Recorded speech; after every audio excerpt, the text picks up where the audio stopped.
Someone found a coffee can in their grandmother's closet. They spent every coin inside on groceries. The cashier got a 1916 Denver Mercury dime in that handful of change, worth $4,000, and she had no idea. That's not a coincidence.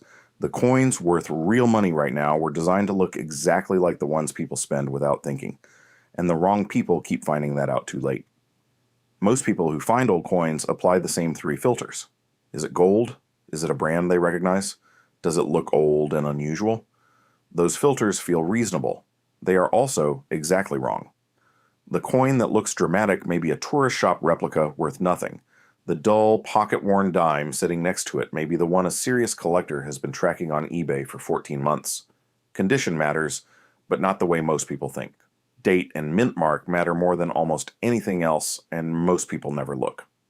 What actually drives value in rare coins starts with a production window. Most casual sellers have never been told exists.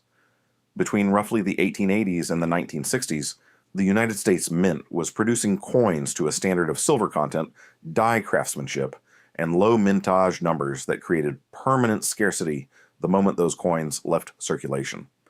When the Denver Mint produced a double die error that slipped through quality control. When the San Francisco Mint ran a limited proof set almost nobody saved, those coins entered a market that only gets tighter as time passes. Then came the 1960s. Silver disappeared from circulation coins. Mintage numbers climbed into the billions. Collectors know these cutoff dates the way a serious buyer knows a bad production year. Casual sellers have no idea the conversation is even happening. That information gap is not an accident. It is structural. Here are the 17 coins that keep appearing undervalued and what insiders look for that most sellers miss entirely. Number 17 is the Buffalo nickel. You have seen these in old mason jars, worn flat, date barely visible. Bison on one side, Native American profile on the other. Most people drop them in a coin jar and forget about them. That is the first mistake. Buffalo nickels were minted from 1913 through 1938, and the date and mint mark combination is everything. A 1938 D overmarks S variety, where the Denver mint mark was stamped over a San Francisco mint mark, is a coin that serious collectors specifically chase. Worn examples still bring $30 to $80. Uncirculated examples in the right date and variety break $400. The flat date is not automatically a dead coin. It is sometimes a coin with a variety hiding underneath the wear, and you need a loop to find it before you spend it. Number 16 is the Mercury dime. Small, silver, easy to miss, almost always underpriced. The Mercury dime ran from 1916 through 1945, and the single most important detail is the mint mark on the reverse. The 1916 D. A quick word before we go on. There are things people buy month after month that they simply don't need. My community learned how to find hidden treasures for far less a long time ago, and I've put 101 of them into a book called The Vintage Hunter's Bible, 101 Hidden Treasures to Look For at Thrift Stores, Flea Markets. I won't mention it again. If you want to buy the book, the link is in the description. E is the key date. Fewer than 264,000 were struck at the Denver Mint that year. A worn example is worth over $1,000. A problem-free circulated example in decent shape pushes past 4,000. Most people who find one see a small old dime and price it at 25 cents in a mixed lot.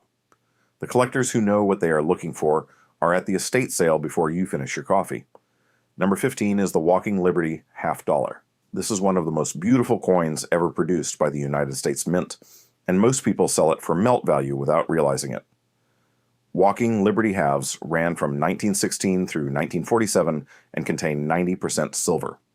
Melt value alone currently puts most examples above $10, but the 1916S, 1917S obverse mint mark, and 1921 issues are in a completely different category. A 1921 Walking Liberty half in fine condition regularly brings $300 to over $1,000 at auction. The mistake sellers make is weighing the coin instead of reading it. Silver value is the floor. The date and mint mark determine the ceiling. Number 14 is the wartime Jefferson nickel. From 1942 through 1945. The United States Mint removed nickel from the 5-cent coin and replaced it with a silver alloy to preserve nickel for the war effort. These coins are 35% silver, They are identified by a large mint mark above Monticello on the reverse, something that appears on no other Jefferson nickel series.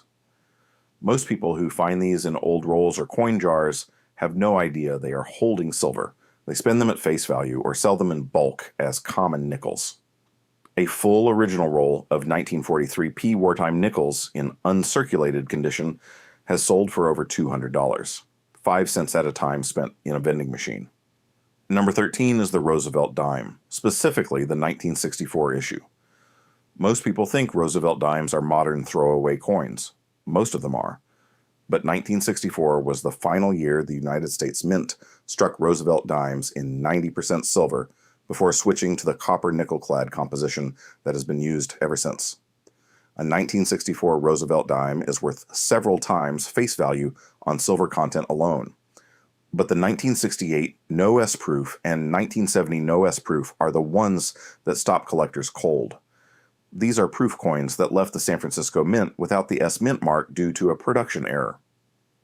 The 1970 no S proof has sold for over $500 for a single dime. Most people would spend it without a second look. Number 12 is the Morgan silver dollar. This is the coin most people have heard of and still manage to get wrong. Morgan silver dollars were struck from 1878 through 1904 and again in 1921. The name alone makes sellers assume they know what they have. They do not. The mint mark on the reverse, just below the eagle, is the detail that separates a $30 coin from a $3,000 coin. The 1893 S Morgan silver dollar is one of the rarest coins in American numismatic history. Fewer than 100,000 were struck, and far fewer survive in collectible condition. Problem-free examples have sold for over $500,000 at major auction houses. Most sellers look at a Morgan and see a silver dollar. Collectors look at a Morgan and immediately check the date and mint mark before they say a word. Number 11 is the wheat penny, specifically the key dates. Lincoln wheat pennies ran from 1909 through 1958, and the name alone makes people assume they are all collectible. They are not all the same. The 1909 SVDB is the coin that built the modern penny collector market. Victor David Brenner, the designer, had his initials placed on the reverse. Public response was immediate and hostile, and the mint removed them after a tiny production run of just over 400,000 coins from the San Francisco facility. That coin in fine condition brings over $700. In uncirculated condition, it breaks $3,000. Most sellers look at the date, see 1909, and price the entire lot of wheat pennies at 5 cents each. The S mint mark and VDB on the reverse is the detail that changes everything. Photograph the reverse before you price anything. Number 10 is the Barber quarter. Charles Barber designed a series of dimes, quarters, and half dollars that ran from 1892 through 1916. The Barber quarter is the one that keeps appearing undervalued at estate sales, usually in worn, circulated condition, usually priced as a silver quarter worth melt value and nothing more. The 1896S, 1801S, and 1913S are the key dates that stop collectors. An 1896S Barber quarter in fine condition brings over $500. In extremely fine condition, it breaks $3,000. The problem is that worn Barber quarters all look the same to an untrained eye. The date is what separates the melt coin from the museum piece, and most sellers never look closely enough. Number 9 is the Standing Liberty quarter. Weinman designed the Walking Liberty half, and Herman McNeil designed its sister coin, the Standing Liberty quarter, which ran from 1916 through 1930. The key date here is the 1916, with fewer than 53,000 struck. A circulated example in good condition brings over $3,000. An uncirculated example breaks $15,000. The 1918/17S, where the date was overstruck on the previous year's die, is another coin that specialists chase aggressively. The problem is that most Standing Liberty quarters in circulation have a flat date from the way the design wore. Sellers see a worn old quarter and price it as silver. Collectors see a flat date and immediately check whether it could be a 1916 before they walk away. Number 8 is the Franklin half dollar. Ben Franklin on the obverse, the Liberty Bell on the reverse, struck from 1948 through 1963 and 90% silver. Most Franklin halves sell for melt value and nothing more, and for most dates that is exactly right. But full bell lines change everything on this series. A Franklin half with sharp, complete, uninterrupted bell lines on the Liberty Bell on the reverse is a coin graded differently from an identical-looking example without them. The 1955 Franklin half in full bell lines condition has sold for over $12,000. Without full bell lines, the same date coin brings $40,000. Most sellers have no idea the bell lines exist as a grading criteria. The collectors examining their coin at the estate sale table already checked before they made the offer. Number 7 is the peace dollar. The peace dollar replaced the Morgan in 1921 and ran through 1935. Most peace dollars sell for silver melt and a modest premium. But the 1921 peace dollar is different. It was struck in high relief in the first year of the design, and the production was small. A 1921 peace dollar in fine condition brings over $100. In uncirculated condition, it breaks $1,000. The 1928 Philadelphia issue had a mintage of only $360,000, the lowest of the entire series, except for the 1964 issue, which was never officially released. A 1928 peace dollar in uncirculated condition has sold for over $20,000. Most sellers group all peace dollars together as silver dollars and price them identically. Every date on this series requires an individual check before anything is priced. Number 6 is the Kennedy half dollar, specifically the 1964 issue. Kennedy half dollars have been in continuous production since 1964, and most of them are common. But 1964 is the single year the Kennedy half was struck in 90% silver, and the coins from that year are worth several times face value on silver content before collectability is even considered. From 1965 through 1970, the composition dropped to 40% silver. After 1970, clad. Most people treat the entire Kennedy half series as pocket change. A 1964 Kennedy half in mint state condition with strong strike details brings over $100 to the right buyer. A full original bankroll of 1964 Kennedy halves in uncirculated condition is a different object entirely, and it should never be spent or broken apart. Number 5 is the Lincoln cent error coins. The 1955 double die Lincoln cent is one of the most famous error coins ever produced by the United States Mint. The date and lettering on the obverse appears clearly doubled, a dramatic and unmistakable doubling visible to the naked eye. Around 24,000 made it into circulation before the error was caught. A well-circulated example brings over $1,000. A nicer circulated example breaks $3,000. But here's the part most sellers miss. The 1972 double die, the 1983 double die reverse, and the 1995 double die are all coins that appear in circulation and get spent every single day because most people do not know to look. Error coins are not rarities locked in vaults. They are in coin jars, rolled pennies, and old dresser drawers right now, sitting next to coins worth face value and nothing more. Number 4 is the Eisenhower dollar. Large, heavy, easy to dismiss as a novelty coin from the 1970s. Most Eisenhower dollars are worth exactly $1, but the 1972 Type II reverse and the 1971S and 1972S 40% silver-proof issues are in a different category. The silver-proof Eisenhower dollars were sold directly to collectors in blue envelopes by the United States Mint and contain 40% silver. Most people who inherit a blue envelope from a relative's collection have no idea what they are holding. They sell the envelope and its contents for a few dollars at a garage sale. The 1971S silver-proof Eisenhower dollar in perfect condition has sold for over $2,000. Check every large dollar coin for a mint mark and check every blue mint envelope before it leaves your hands.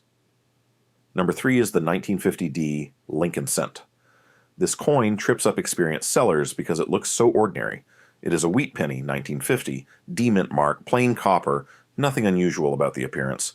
But the Denver Mint struck only 334,600 of them, one of the lowest mintages of the entire Lincoln wheat penny series. A circulated example in fine condition brings over $100. An uncirculated example with original red luster breaks $1,500.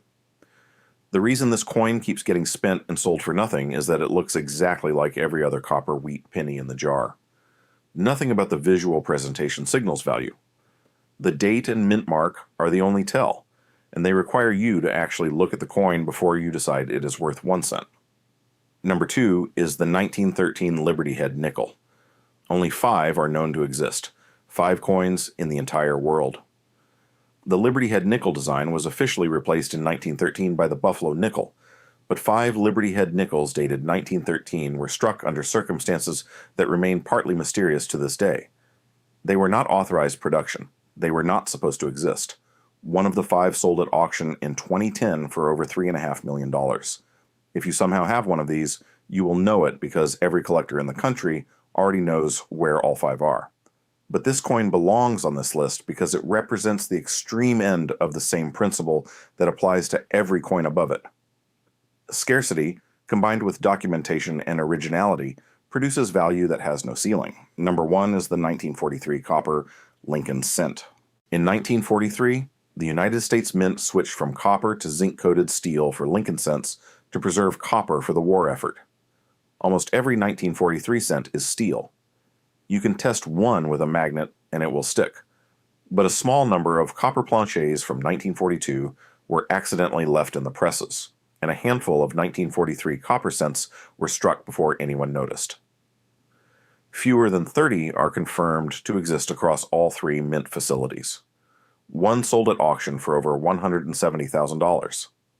The magnet test is the first step. If you have a 1943 Lincoln cent that does not stick to a magnet, do not spend it, do not clean it, do not show it to a picker who offers to take it off your hands. Contact a professional grading service before you do anything else. That coin sitting in a jar of steel cents is the most extreme version of a principle that runs through every coin on this list. The valuable one looks identical to the worthless one. That is not an accident. That is the entire problem. The cleaning warning. Here is where most sellers lose the most money, and it is not in failing to identify the right coin. It is in what they do to the correct one before they sell it. The instinct is completely understandable. You find an old coin, it looks dark and dirty, and you want to clean it up before you sell it. That instinct destroys premium in ways that cannot be reversed. Collectors are not buying these coins to spend them. They are buying documented objects with original surfaces intact. The natural toning on a Morgan silver dollar is information. The original skin on a wheat penny is evidence of authenticity. A coin that has been cleaned with silver polish, baking soda, lemon juice, or any abrasive surface has had its authentication markers permanently removed. The same coin in darker, less visually appealing condition with original surfaces brings 2 to 5 times the price of a cleaned example in better looking condition. Professional coin graders at PCGS and NGC mark cleaned coins with a details grade that follows the coin forever. A cleaned coin cannot be ungraded. Collectors pay a fraction of market value for a problem coin. The picker who told you to clean it up before listing already knew that. How to research. Before you price, spend, or donate any coin from an old collection, there is a specific process the informed sellers use that most casual sellers never follow. Photograph both sides of every coin in natural light. Find the date and mint mark before anything else. The mint mark on most United States coins is a small letter, P for Philadelphia, D for Denver, S for San Francisco, O for New Orleans, CC for Carson City, and its location varies by denomination and era. Search the exact date and mint mark combination on eBay, filtered by completed sold listings, not active listings. Active listings are what sellers are asking. Sold listings are what buyers actually paid. Those numbers are often separated by hundreds or thousands of dollars on key date coins. If the sold listing shows significant value, do not list the coin yourself without further research. Submit it to PCGS or NGC for professional grading and encapsulation before it goes to market. A professionally graded coin in a tamper-evident holder sells for significantly more than the same coin sold raw because the buyer's risk is removed. A picker who tells you grading is expensive and not worth it for your coin has already decided what they want to pay you for it. Get the second opinion before you accept the first offer. These 17 coins are not random old objects. They are the result of specific production decisions, specific mintage numbers, specific historical moments that created permanent scarcity. The 1913 Liberty Head nickel exists because something happened at the mint that was never supposed to happen. The 1943 copper cent exists because a handful of copper blanks survived a wartime material change. The 1916 D Mercury dime exists because Denver struck fewer than 300,000 of a design that ran for 3 more decades. Every one of these coins looks to the untrained eye like every other coin of the same denomination. That is the entire structure of the market. 2 kinds of people walk through estate sales and sort through old coin collections. One sees face value, the other sees a checklist. The mispricing is not a market failure the informed buyers want corrected. It is the condition the whole arbitrage depends on. Before you roll coins, before you spend a jar of old change, before you let an estate sale company price a collection as a single lot, go through them one at a time. Check every date. Check every mint mark. Run the sold listings. Ask before you price. The coin in that coffee can did not lose its value when it stopped circulating. It lost its value the moment it left the hands of someone who knew what it was and landed in the hands of someone who did not. That gap closes the moment you ask the right question. The people profiting from it are counting on you not knowing to ask.